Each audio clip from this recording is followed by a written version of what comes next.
وأشهد أن محمدا عبده ورسوله يا أيها الذين آمنوا اتقوا الله حق تقاته ولا تموتن إلا وأنتم مسلمون يا أيها الناس اتقوا ربكم الذي خلقكم من نفس واحدة وخلق منها زوجها وبث منهما رجالا كثيرا والنساء واتقوا الله الذي تساءلون به والأرحام إن الله كان عليكم رقيبا يا أيها الذين آمنوا اتقوا الله وقولوا قولا سديدا يصلح لكم أعمالكم ويغفر لكم ذنوبكم ومن يطع الله ورسوله فقد فاز فوزا عظيما.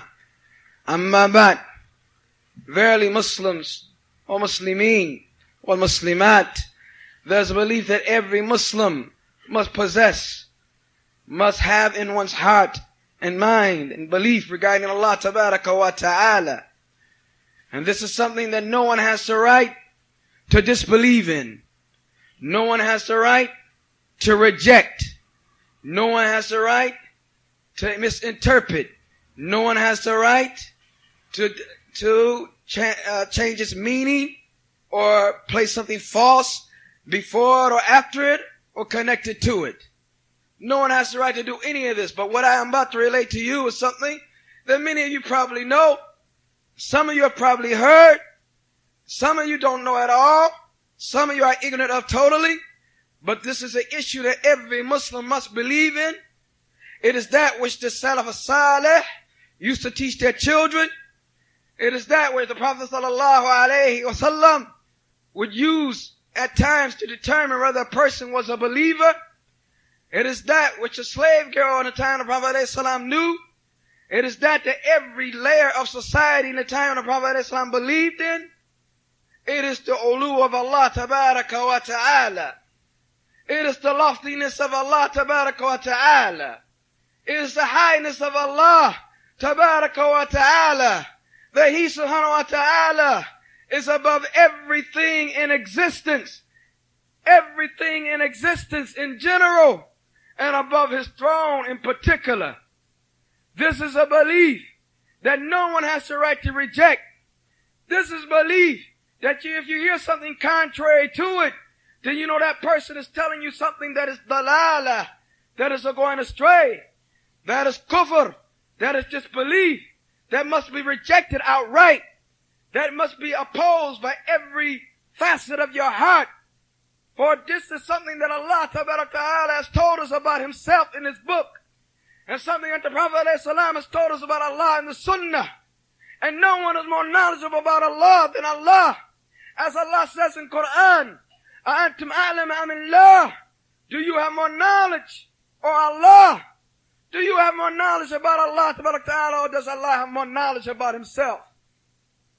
And no one amongst the creatures is more knowledgeable regarding Allah Ta'ala than Mustafa Sallallahu Alaihi Wasallam, Muhammad ibn Abdullah, the last prophet, the last messenger, sent over 1400 years ago.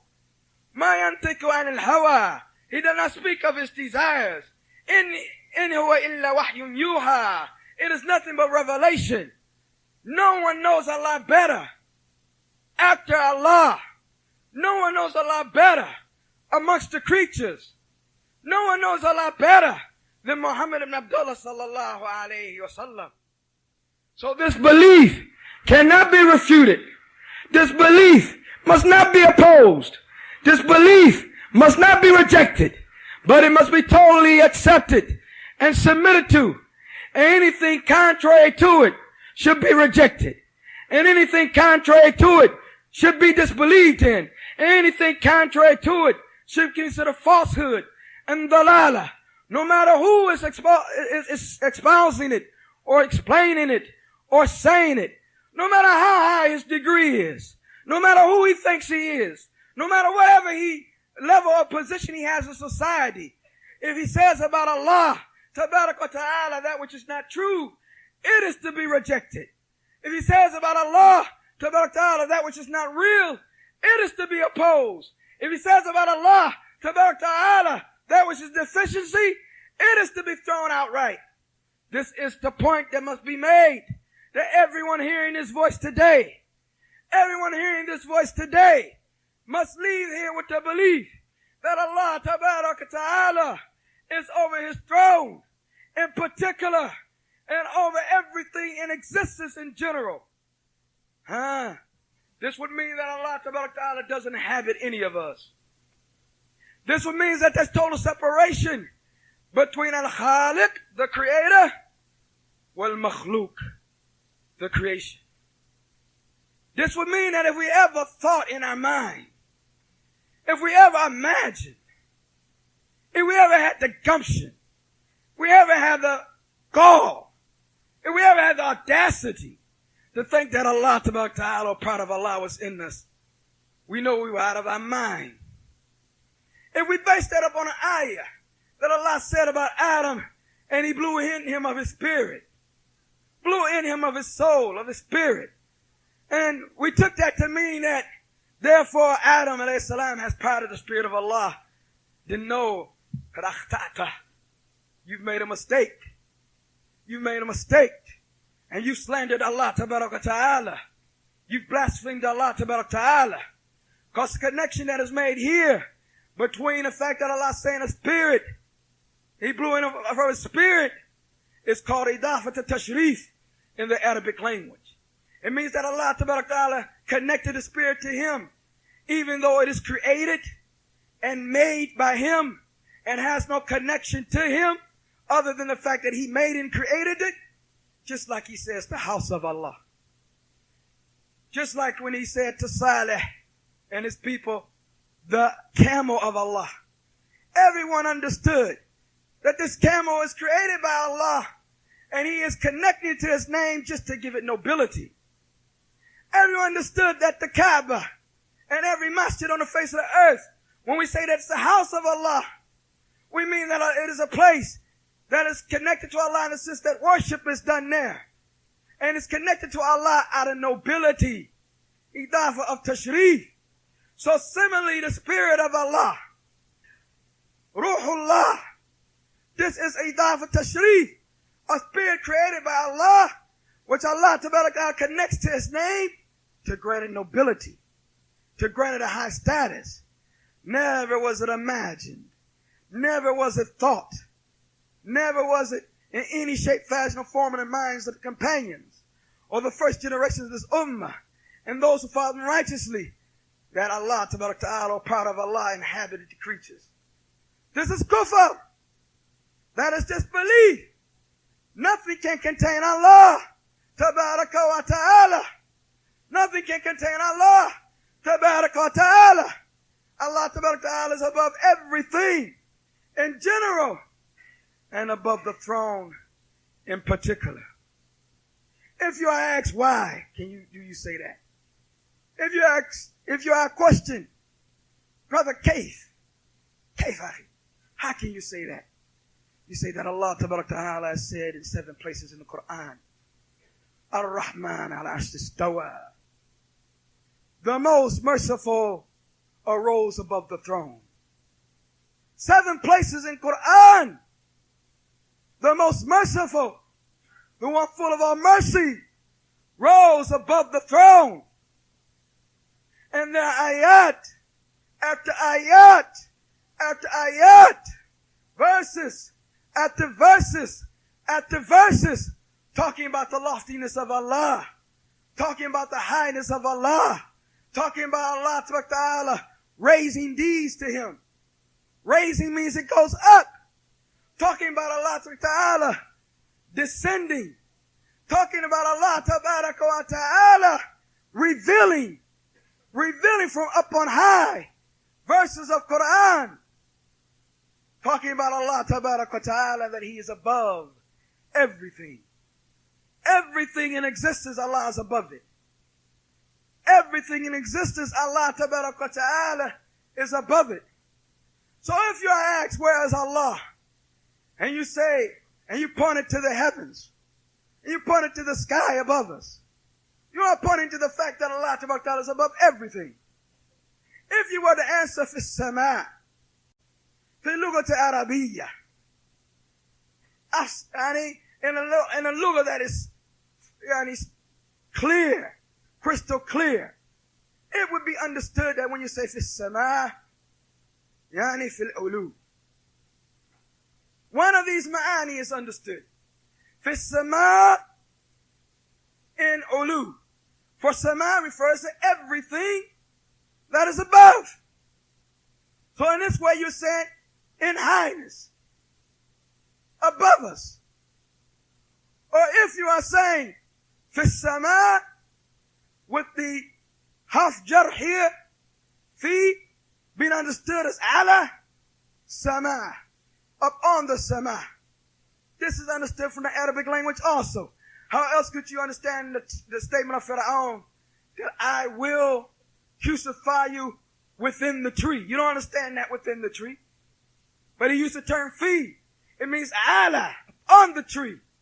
Crucify up on this tree. Fi sama, ala sama. Fil ulu. High above everything. High above everything. High above all creatures. In general. And above the throne, al-arsh. Bi khusus. In particular. And you must know that if Allah Tabarak Ta'ala said this about himself, then this is a manner of praising himself. If Allah Tabarak Ta'ala stated this about himself, this is a quality of perfection. Sifat al-Kimal. A quality of perfection. So therefore to describe him in any other way is a quality of imperfection. It's describing to him or ascribing to him imperfection. It's blaspheming him. When you say Allah is everywhere, what are you saying, my brother? Fear Allah. A'udhu billahi mimma taqul. Seek refuge in Allah from what you say. A'udhu billahi mimma taqul. I seek refuge in Allah from what you say. Are you saying that Allah Tabarak Ta'ala is in everything? Are you saying really? Do you really mean what you think you're saying? This great vast amount of kufr. This great vast amount of disbelief. This great vast amount of garbage and pollution. Far as the matter of beliefs are concerned. You have slandered Allah Tabaraka wa Ta'ala. You have slandered Allah Tabaraka wa Ta'ala. You have done that what the Jews have done and which the Christians have done. And you say you're from the Ummah of Muhammad. هذا وصلى الله على نبينا محمد.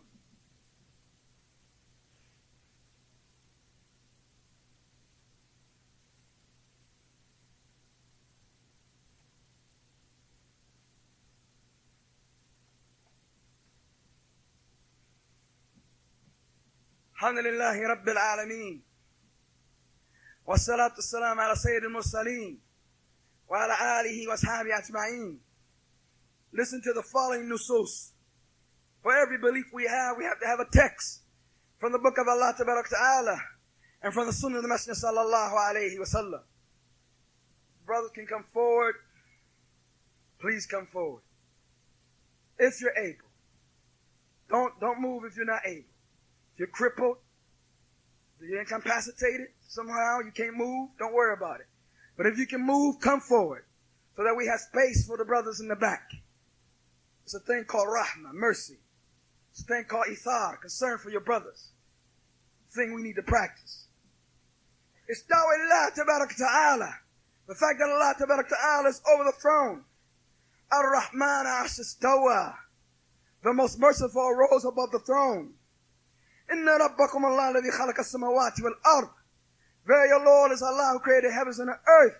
Fi sittati ayyamin. For 6 ayyamin in 6 periods.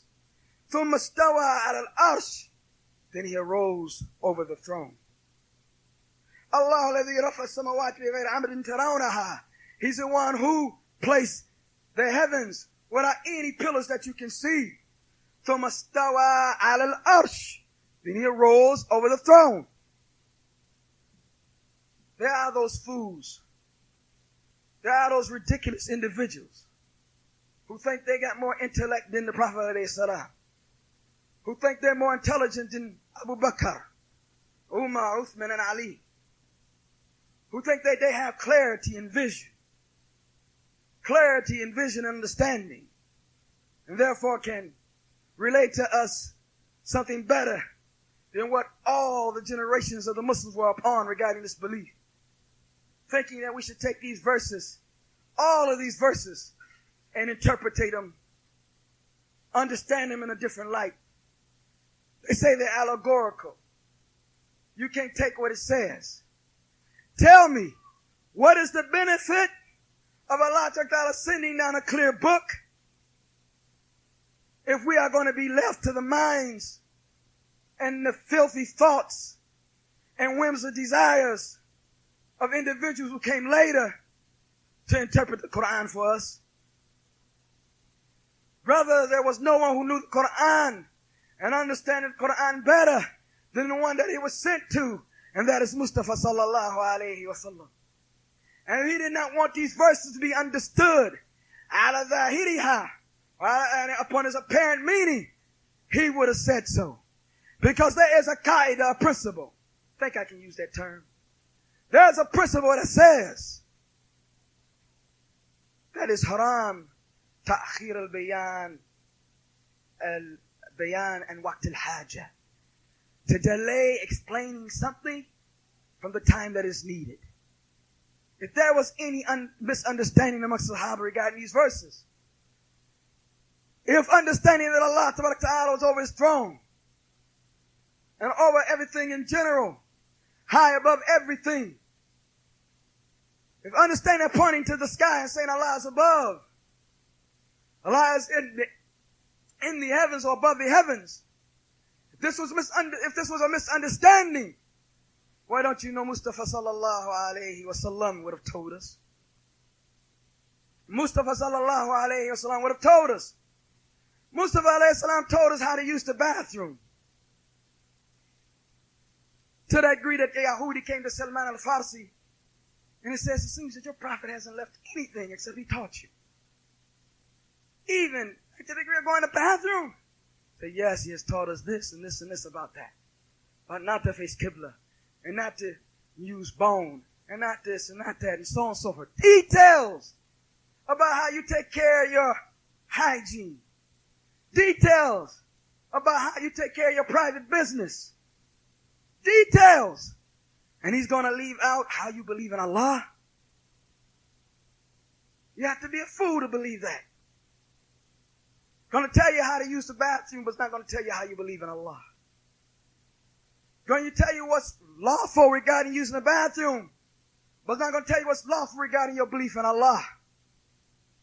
Going to leave us without guidance until the innovators translated the books from Greek to Arabic and from Hindi or Indian language to Arabic, and that's philosophies to interpret for us our book, the book of Allah Ta'ala. Abadan. No. But the belief is simple. The belief is simple. And the belief is a must that we believe in. That Allah Ta'ala is above everything in general. And above the throne in particular. And there are other verses, as we said, over seven in Quran, speaking about the fact of Allah Ta'ala being above his throne. And there are ayat that show us that Allah is above. Fil ulu, in highness, loftiness. And this is what befits Allah Ta'ala. And everything about our fitrah. And every facet of our heart. And every clear thinking individual knows from the bottom of his heart that Allah is above. You don't see nobody making dua to the right or to the left or down. You see them raising their hands above. You don't hear us in sajda saying, Subhanallah, what? Ala jump on the side. Subhanallah Rabbi al-A'la. Allah, glory be to Allah who is above. This is understood. Where does your heart point when you think about Allah? In what direction does your heart go when you think about Allah? As one of the Mubtadi'een said to one of those amongst the Salaf, Or when Salih said to those among the Mubtadi'een, when he was trying to reject all these ayat, trying to reject all these verses, trying to reject all the hadith and talk about Allah being above, he said, okay, fine. You don't want me to believe in these ayat. You don't want me to understand these ayat and these hadith. Fine. But tell me about this feeling that I can't get away from. Tell me about this feeling within me that I can't escape. That Allah Tabaraka Ta'ala is above. That Allah Tabaraka Ta'ala is above. And they used to ask, and the scholars of Islam, the Imam used to ask, and they used to tell the people to teach their children, ask your children, where is Allah? Let them point above. Let them say Allah is above everything. Say Allah is above His throne. Say that Allah Ta'ala is high above everything. Let them know that Allah is not everywhere, except by His knowledge, except by His hearing, except by His seeing, except by the fact that He witnesses everything. But Allah Ta'ala Himself, Subhanahu wa Ta'ala, is above the throne, above everything in general, and above the throne in particular. Above everything in general, and above the throne in particular. I'm going to say it again. Above everything in general, and above the throne in particular. So time out for kufr. For the statement that Allah is everywhere is disbelief. If you didn't know it before today, you know it now. Because it is rejection of the verses of Quran. Rejection of the verses of Quran. And don't come with verses that you don't understand. Like there's no two except Allah's third, or third except Allah's a fourth. And this is with the knowledge of Allah Ta'ala. The knowledge of Allah Ta'ala. We don't beat the nusus, the text of Quran, one with another. This ayah beats this ayah. No, they complement and they enhance one another. They complement and they enhance one another. And the verse, we are closer to Him in His jugular vein.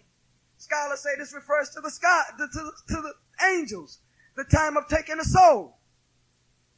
But where are we going to learn this if we don't come to the masajid? Where are we going to know this if we don't come to the circles of knowledge? Where are we going to learn this if we don't come to ilm online, where we call the scholars and translate the pearls and the jewels and the belief that they present from Quran and Sunnah? How long have you been thinking the wrong thought about Allah? How long have you been believing kufr regarding Allah?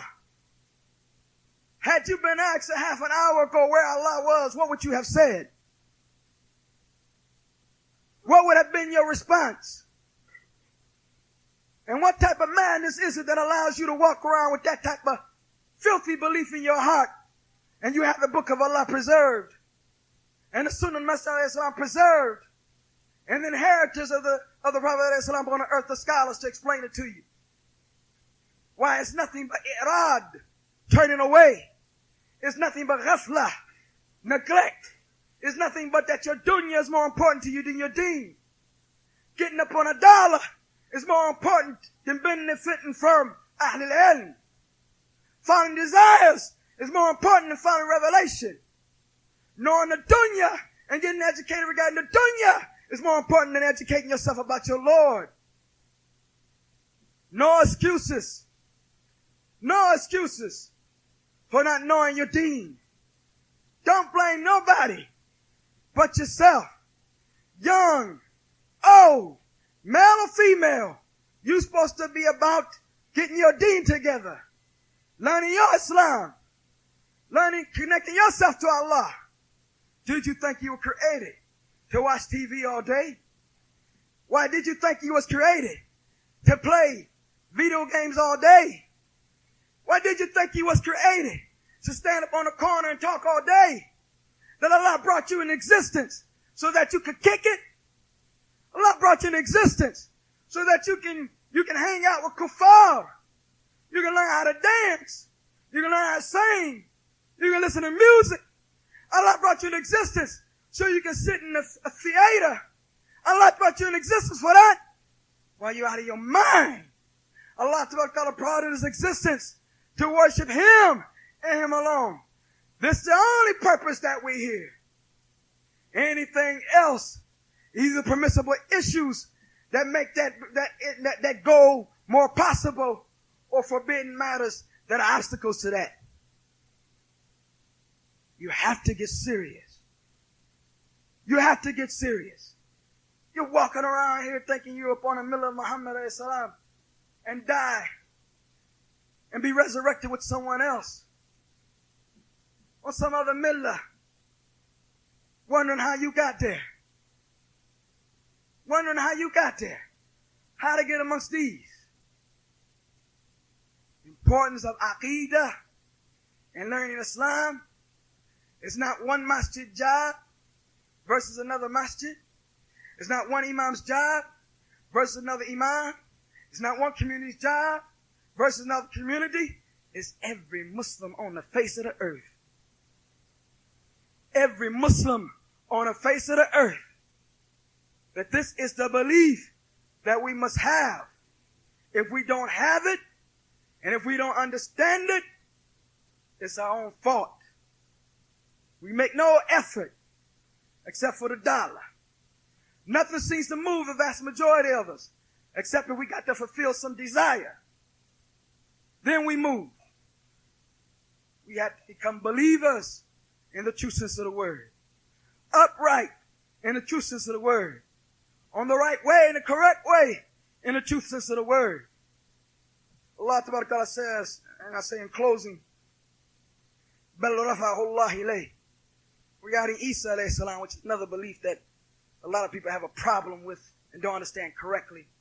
It says Allah raised him to him. This means Allah is what? Above. أَأَمَنْتُمْ مَنْ فِي السَّمَاءِ أَنْ يَخْسِفُكُمُ الْأَرْضِ. Do you feel safe from the one who is in heavens? From the one who is above all, that he won't cause the earth to swallow you up?